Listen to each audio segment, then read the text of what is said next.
Hi, it's me again with Corel Draw Tips and Tricks. Another video on this software called Cuttle.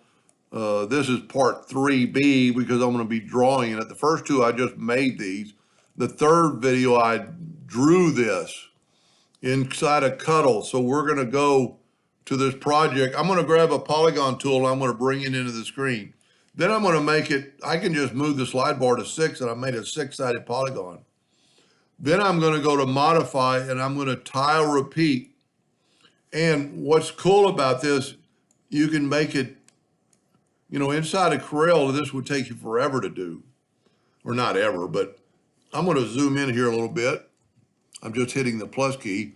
I'm going to grab this corner with the control button and put it right there.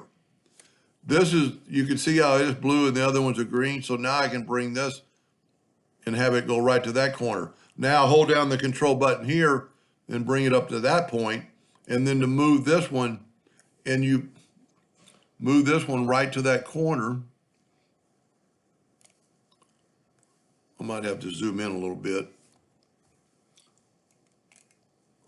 I've only had this like 12 hours, but it's extremely powerful. So now what's neat about this, you could add more lines, more polygons. You can undo the zigzag, and whenever you copy something in Corel, a lot of times they were staggered off. But what is also cool about this is that you can take your original size. Let me zoom in here a little bit.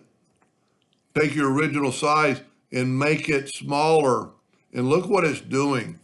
You made a pattern of these, I don't know of a way you could do this inside of Corel that easily. If you were going to make a pattern to cut out. That's pretty impressive. Anyway, kind of play around with that. Hope that helped a little bit. Thank you for watching.